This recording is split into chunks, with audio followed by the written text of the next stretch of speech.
the teachings, the learning, the nighttime trips, the dream visions, the whole thing, all that, all the time for all those years was in my head. But now I look around and I see it all around me. And so it's become your reality. it is my reality. It's my outside reality. It's not even an inside reality. It's an outside reality to where I recognize that that is my reality. And by recognizing that that's my reality, I also know all the implications that that carries. Because what that means then is that I'm finally seeing it for the first time. I mean, I've seen it, I felt it coming. Everyone's felt it coming, but to see it here, see it, I see it, I'm in it.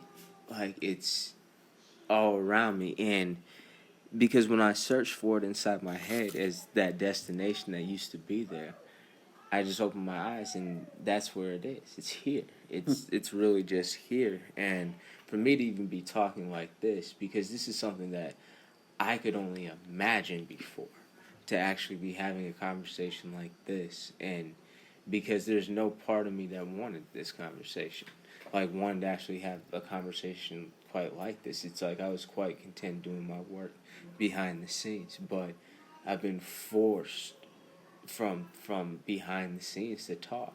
And now that I'm here,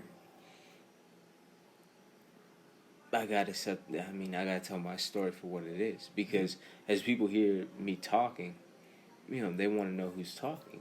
Is it Thoth? Is it Jesus? Is it God? Is it the Holy Spirit? Is it the Spirit of truth? Is it the devil? Who is it? Like, who is it that's talking? Who is it? What spirit is this that's talking? And that's the part where this story transcends what human beings know. This is a story. This is the cosmic love story. I mean, this is about star-crossed lovers. It's about the divine feminine, the divine masculine, and both serving their functions in this so-called reality, and chasing each other. Like, that's what they do. Like, but attracted to each other. And so what people hear coming from me is her, because that's what I've chased. That's who's taught me, and I've always been her mouthpiece. That's what I represent. I'm her mouthpiece. I allow her to speak through me, because she and I are one. But I'm the aspect that talks to humanity. She is the truth that everybody seeks. She's the unknown part. And it's like we're not here for people to focus on the things that they think that they know, or the stories that they think that they know. This is about the story that actually is. And the story that actually is a story that people don't know. And so the fact that they don't know this story, I mean, obviously this story carries all the elements that their stories have, because their stories are just subtle references to a much bigger story. It's a cosmic story.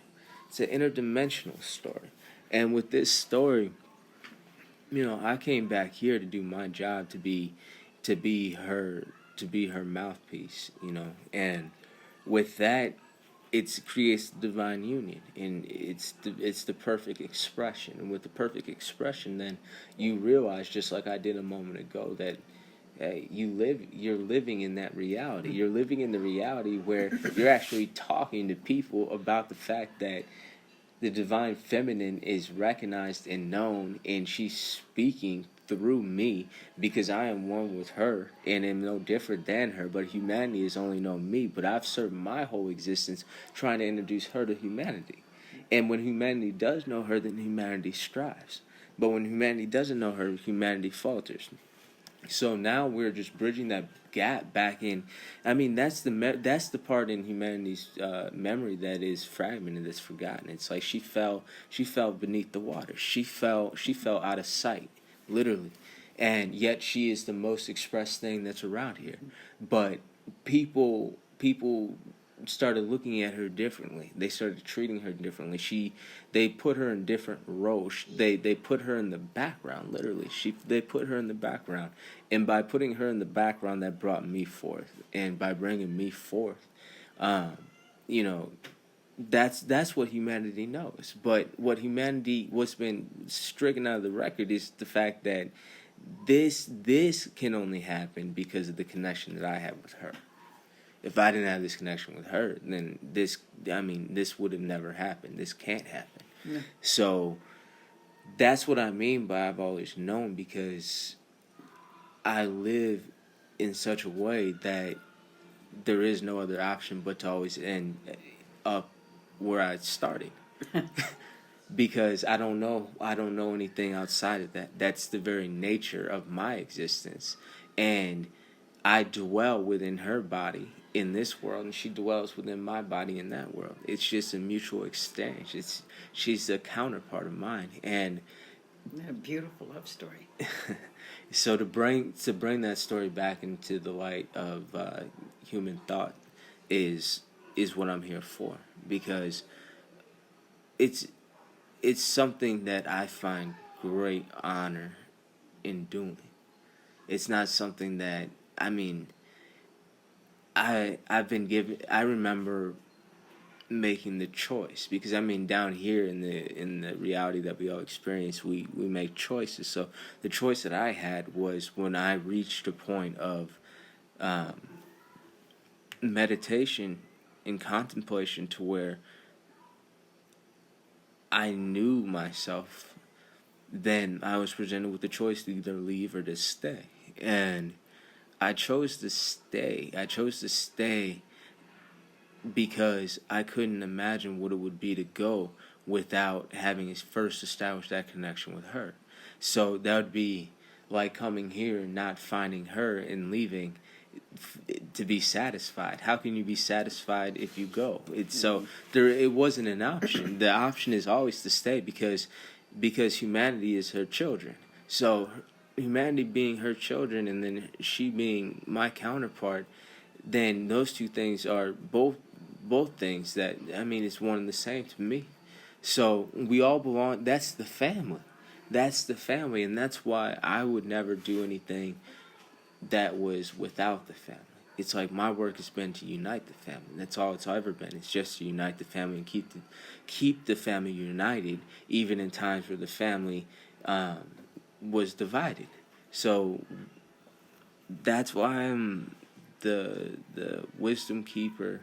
That's why I'm the record keeper. That's why people have deified the man that walked here, because of the connection that I had while I was here.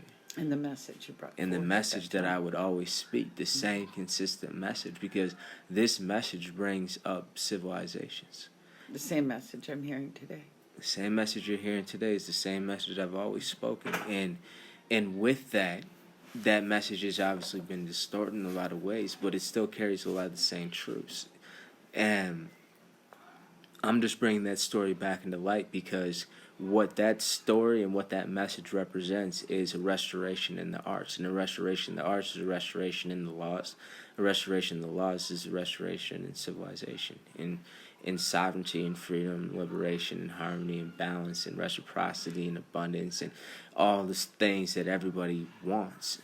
But to actually be able to live in an environment to where that's possible only happens on account of this union. And that's what I'm here to once again bring back.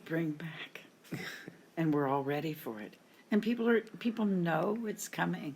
People can feel it. Mm-hmm. They can feel you. She's been talking. She's been trying to get everybody's attention. And she doesn't care. She'll get humanity's attention however she needs to.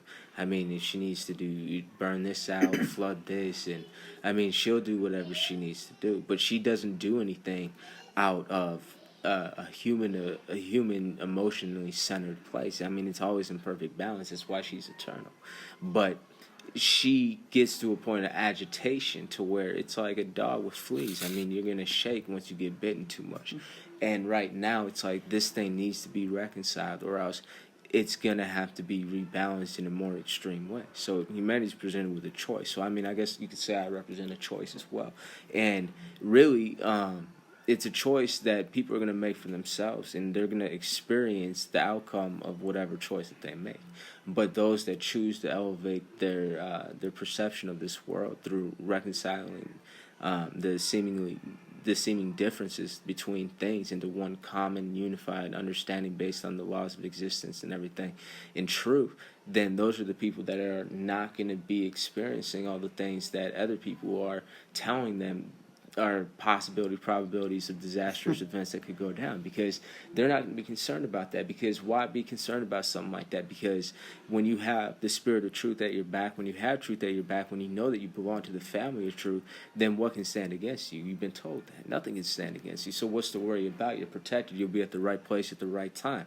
You're guided. That's what listening to your intuition does. So you don't have to worry about preparing for this or preparing for that. Prepare your spirit. Prepare your relationship to your spirit. When you do that, then your spirit will lead you to where all the places that you need to be.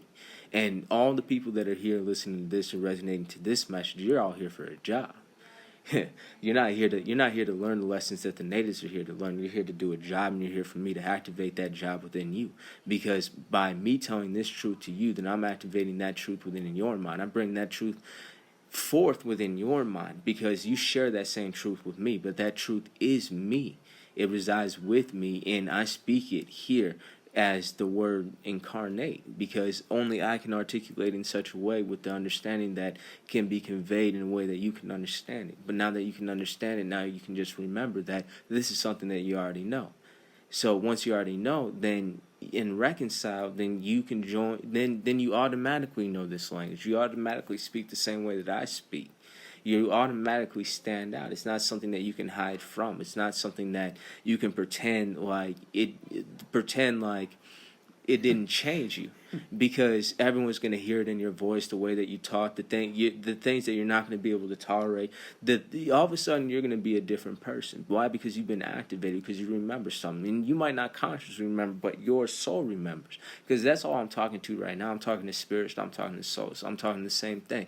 I'm talking to that deeper essence that resides in everybody. And if it doesn't resonate with you, then what do you think you belong to? You don't belong to this.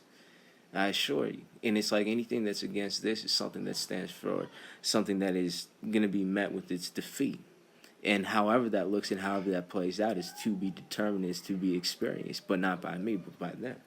So, I mean, look, the choice is simple in this day and age. It's annihilation or it's liberation. And so I'm speaking a message of liberation. I mean, there's nothing in my speech, there's nothing about my message that suggests otherwise. And anybody that tries to distort this message otherwise, then it's like you're going to be exposed for who you are. Because I've spoken nothing but truth and given you nothing but the tenets of that truth, so that you can go ahead and use the thinking process and use reason and get back to that truth and subjectively experience it within your own self, so you know the nature of your own existence, not my existence, but your own existence, and see that that's a shared existence. But then you're always going to know who brought you the truth of this message, so that you could reconcile that and get back to that truth within yourself. And that's who I am, and that's who I've always been, and that's why I've always been recognized in this world as such. And you are so needed in this world at this time. Yeah, because we got a job to do, and it's an exciting time to do it, because it's challenging, and it's going to take everybody coming out from wherever they are, wherever they're hiding behind, whatever identities, whatever. And they're going to have to stand up, and they're going to have to make a decision. They're going to have to start putting in the work, and they're going to have to come together on this platform of this message, and we can go forward together like this, because there's power in numbers, and we have all the numbers. Yes. And it's time to come together. It's time. The call's out. It's been heard. Yeah. It's been answered. I'm glad you're back. I'm glad to be I'm back. glad you're back. I'm glad to be back, because this is the reunion. This is the supper. I mean, we're all supposed to come together for the supper and acknowledge this reunion, this union that's always existed. Honor our family for a moment, and recognize these things within each other, and recognize what we've gone through and where we're at and where we're going, and then we start to work.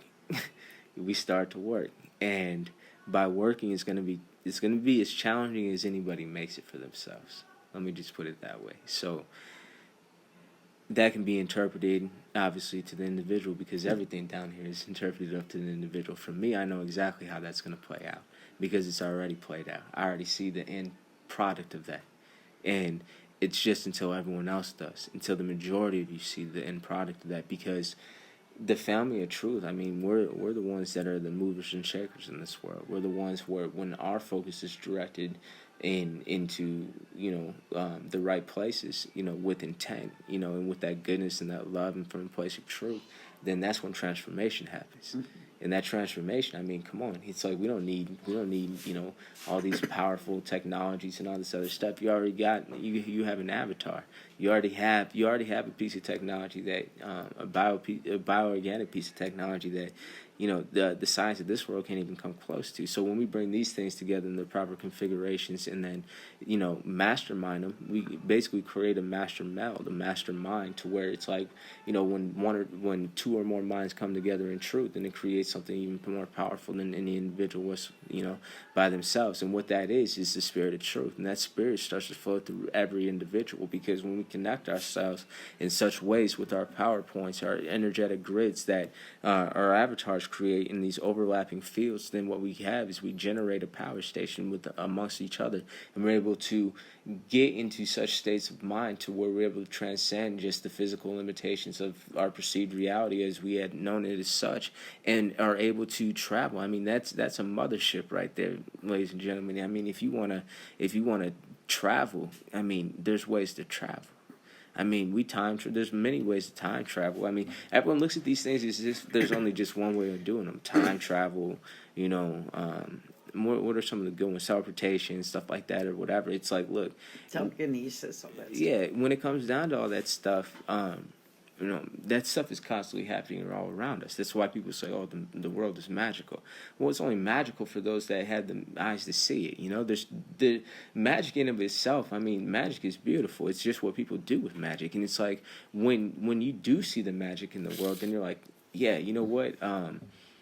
They like wow, like that's all you can really say, because it's so mind blowing that nothing can really prepare you for it, especially when you're experiencing it yourself. You're like, oh, like, and then you look at all the things in the prior conceptions that you had for the idea that you now had firsthand experience with, and you're just like, oh, I see the concept that they're trying to convey, but it's like the way that it actually goes down is like this and this. But then when you tell other people that, then they think whatever they think, because they haven't had the experience, and it's so new hearing it articulated in that way.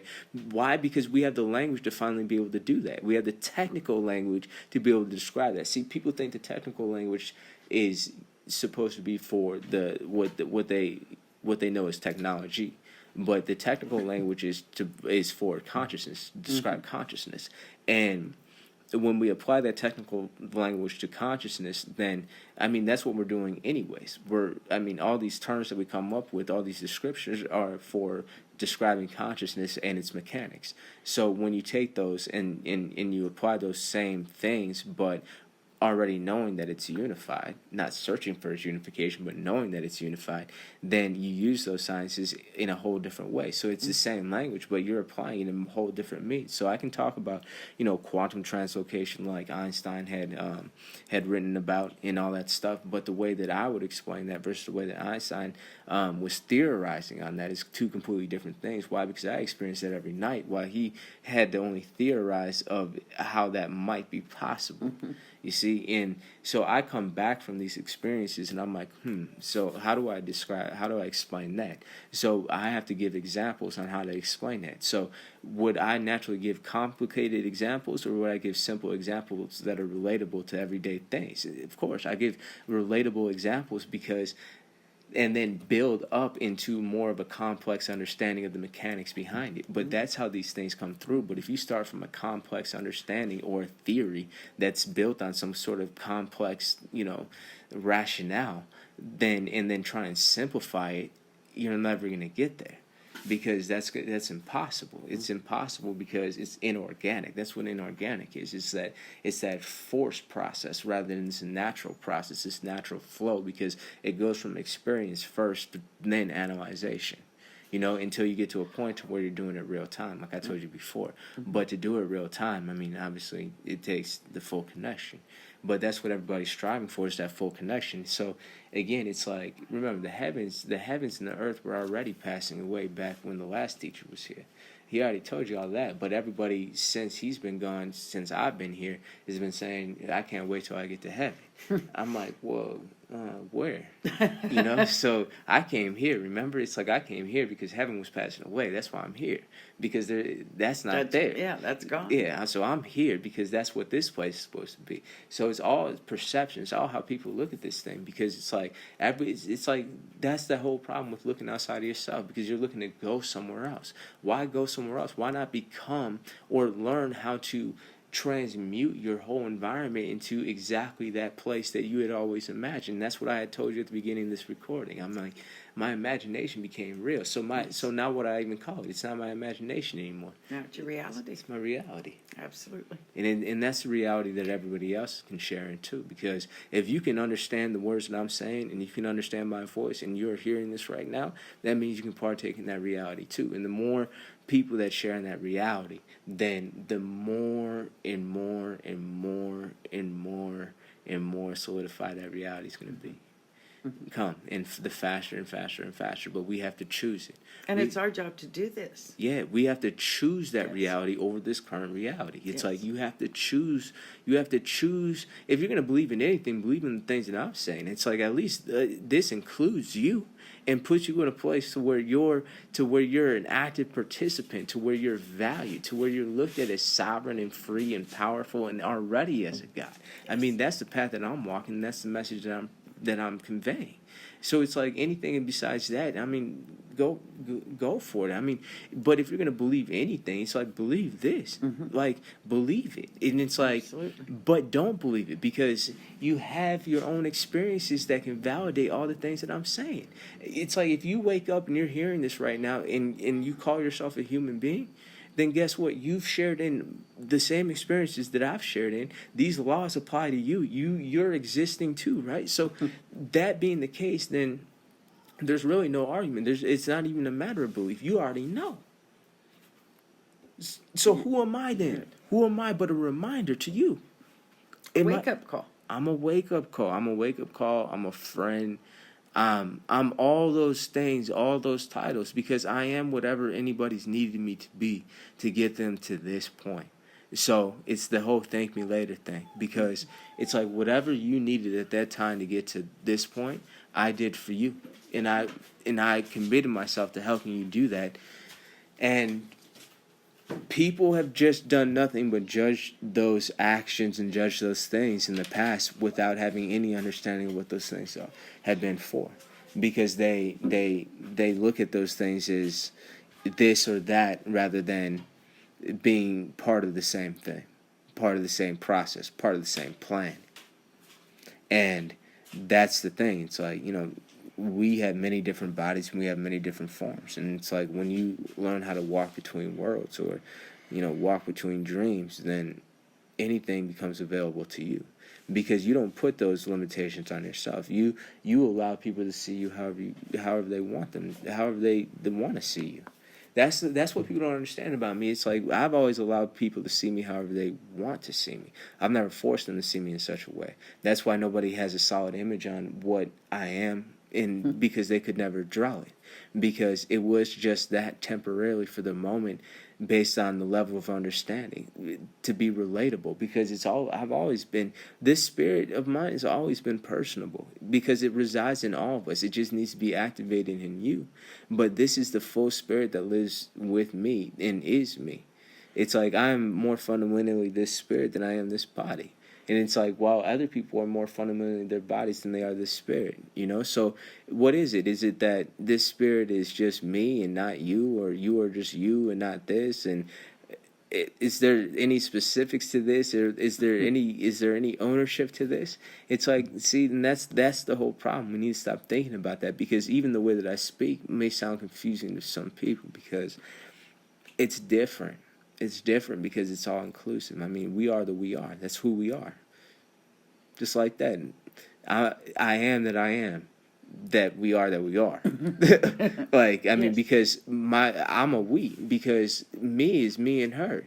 It's always been we are that we are. Like, I am that I am. Who is that? Like, I've never put myself in the position of I put myself in the position of we, because I've always known that this thing down here presents itself as as something that's partitioned, as something that presents itself as infinite cross sections of a spiritual being. So there's different aspects that come that are displayed when needed.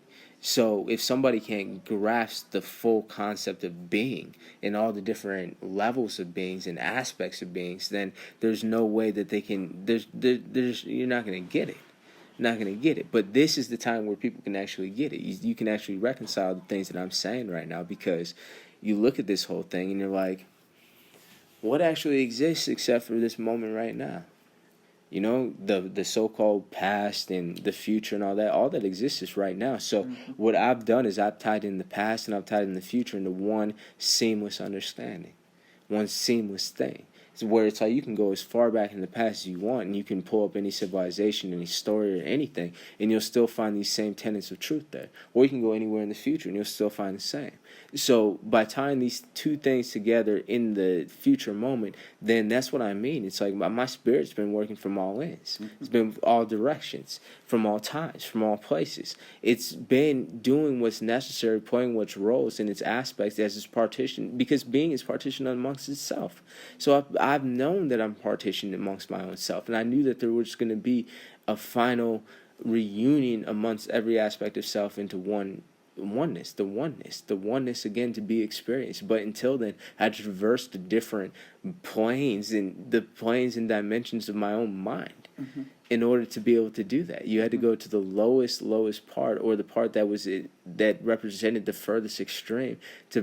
But look at it. It's like when you draw a circle and you draw a line down the middle of a circle, and then on one side of the line you draw love, and the other side you draw hate, or you draw male and you draw female. It's like, well, it's the same circle, and it's like they're only divided by a thin line. That's why we say there's only a thin line between love and hate. It's like they're right next to each other, but they seem infinitely far away in this realm. But when you stop and you contemplate through and you meditate, then you stop moving, you stop chasing, then you realize, you're like, look, everything ends where it begins and begins where it ends. It's like, it's not about the movement. It's like it's about standing still, because it's like, it seems so odd thinking this way at first, but as you listen, it makes sense. It makes sense. There's a part of it that makes sense, and your soul is recognizing. Your soul misses this way of being able to communicate, because it's just been searching for the words since you've been here. Since you've been here, I'm just bringing the words. I mean, that's why people call this spirit the word and call it all this stuff, because that's what it brings, the message.